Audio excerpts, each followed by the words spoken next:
Hello friends, welcome to இது நம்ம சமையலறை. இன்றைக்கி நம்ம சமையலில் சிக்கன் ஷவர்மா எப்படி வீட்டிலேயே செய்கிறது தான் பார்க்க போகிறோம். இப்போ இருக்கிற லாக்டவுன் பீரியடில் நம்மளால் வெளியில் போய் இந்த மாதிரி ஃபுட்லாம் வாங்கி சாப்பிட முடியல. அதனால் நம்ம வீட்டிலேயே இதை எப்படி ரொம்ப சூப்பராக ரெடி பண்ணலான்னு வாங்க பார்க்கலாம். அதுக்கு முன்னாடி நம்மளோட சேனலை சப்ஸ்கிரைப் பண்ணிடுங்க, கூட இருக்கிற பெல் ஐக்கானையும் ப்ரெஸ் பண்ணிடுங்க. செய்கிறதுக்கு ஃபஸ்ட்டு மாவு ரெடி பண்ணிக்கலாம். இதுக்கு 1 கப்பு மைதா மாவும் 1 கப்பு கோதுமை மாவும் எடுத்துருக்கேன். ரெண்டுமே சம அளவில் எடுத்துக்கணும். தயிர் 1 கப்பு எடுத்திருக்கேன்.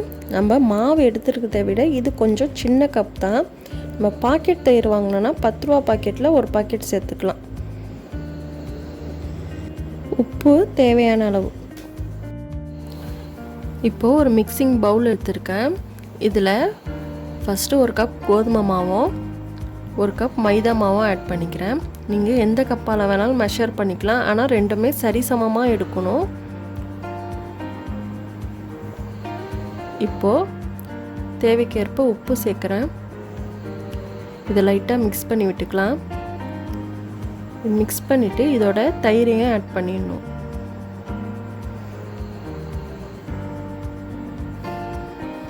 தயிர் சேர்த்ததுக்கப்புறமா நல்லா மிக்ஸ் பண்ணிவிட்டு கொஞ்சம் கொஞ்சமாக தண்ணி சேர்த்து மாவை பிணைஞ்சி எடுத்துக்கணும்.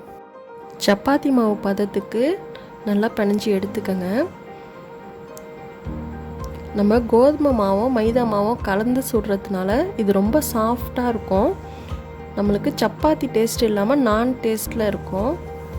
மாவை இந்த பக்குவத்தில் நல்லா பிணைஞ்சி எடுத்துட்டு இதை க்ளோஸ் பண்ணி 1/2 hour அப்படியே வச்சிடலாம். ஆயிலெலாம் எதுவுமே சேர்க்கக்கூடாது. இப்போது ஸ்டஃபிங்ஸ்க்கு 2 மீடியம் சைஸ் வெங்காயமும் 100 to 150 கிராம் வரைக்கும் கேபேஜும் 200 கிராம் போன்லெஸ் சிக்கனும் எடுத்திருக்கேன். இப்போது ஒரு கடாய் வச்சுட்டு கடாயில் போன்லெஸ் சிக்கனை ஃபஸ்ட்டு ஆட் பண்ணிக்கலாம். சிக்கனை ரொம்ப நைஸாக கட் பண்ணியிருக்கணும். இதில் 1/2 டீஸ்பூன் மஞ்சள் தூள், 1 டேபிள் ஸ்பூன் உப்பு, 1 table spoon ginger garlic paste சேர்த்துட்டு கொஞ்சமாக தண்ணி சேர்த்து இதை நல்லா மிக்ஸ் பண்ணிவிட்டு க்ளோஸ் பண்ணிவிட்டு இது ஒரு 5 minutes வேக வச்சு எடுத்துக்கலாம். இப்போது 5 minutesக்கு அப்புறமா ஓப்பன் பண்ணுறேன். இதில் இருக்கிற எக்ஸ்ட்ரா வாட்டர்லாம் நல்லா ட்ரை ஆகிடுச்சு. சிக்கனும் நல்லா வெந்துடுச்சு. இந்த ஸ்டேஜில் இதில் 1 டேபிள் ஸ்பூன் மிளகுத்தூள் சேர்க்குறேன். மிளகுத்தூள் சேர்த்துட்டு இதை நல்லா மிக்ஸ் பண்ணி விட்டுக்கணும். எக்ஸ்ட்ரா வாட்டர்லாம் எதுவுமே இருக்கக்கூடாது. இப்போது இதில் கட் பண்ணி வச்சுருக்க வெங்காயத்தை சேர்த்துக்கிறேன். வெங்காயம் சேர்த்து சரியாக ஒரு 2 நிமிஷத்துக்கு வதக்கி விட்டால் போதும். ரொம்ப நேரம் வதக்கக்கூடாது. இப்போது இதில் கட் பண்ணி வச்சுருக்க முட்டைக்கோசையும் சேர்த்துட்டு இதை நல்லா மிக்ஸ் பண்ணி விட்டுட்டு அடுப்பை ஆஃப் பண்ணிவிடுங்க. எதுவுமே வேகக்கூடாது. நம்ம பச்சை வாசம் இல்லாமல் இருக்கிறதுக்காக தான் லைட்டாக இதை வதக்குறோம். வெங்காயமும் முட்டைக்கோசும் ரொம்ப வெந்துடக்கூடாது. இந்த அளவுக்கு லைட்டாக வதங்கினா போதும்.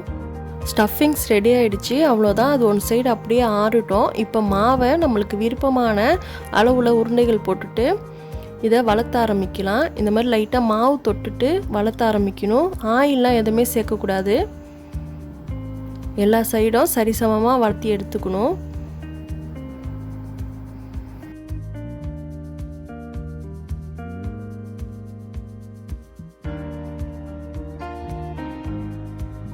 இப்போது எல்லா சைடும் சரிசமமாக வளர்த்தி எடுத்தாச்சு. இந்த மாதிரி ரவுண்டாக உங்களுக்கு வளர்த்த வரலனாலும் ஒன்றும் பிரச்சனை இல்லை. ஒரு டிஃபன் பாக்ஸை வச்சு நீங்கள் கட் பண்ணி கூட ரவுண்டாக எடுத்துக்கலாம். ஒன் சைட் தவா ஹீட் ஆகிட்டு இருக்குது. இப்போது இந்த ரொட்டி எடுத்து தவாவில் போட்டு சுட்டு எடுத்துக்கலாம்.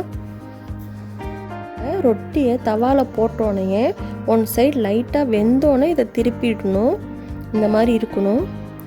இப்போ இதை லைட்டாக ரொட்டேட் பண்ணி விட்டுக்கிட்டே இருக்கணும். அந்த சைடு நல்லா சவந்ததுக்கு அப்புறம் தான் இதை திருப்பி போடணும்.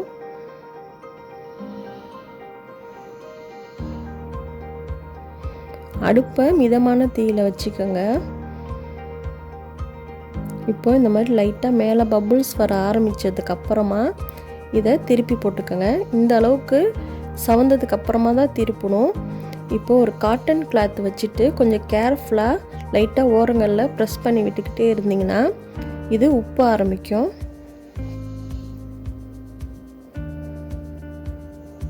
அவ்வளோதான், ரொட்டி ரெடி ஆயிடுச்சு. இதே மாதிரி எல்லா ரொட்டிகளும் சுட்டு எடுத்துக்கலாம். ரொட்டியும் சுட்டு எடுத்தாச்சு. ஸ்டஃபிங்ஸும் ஒரு சைடாக நல்லா ஆறிடுச்சு. இப்போது ஷவர்மா ரெடி பண்ணிடலாம்.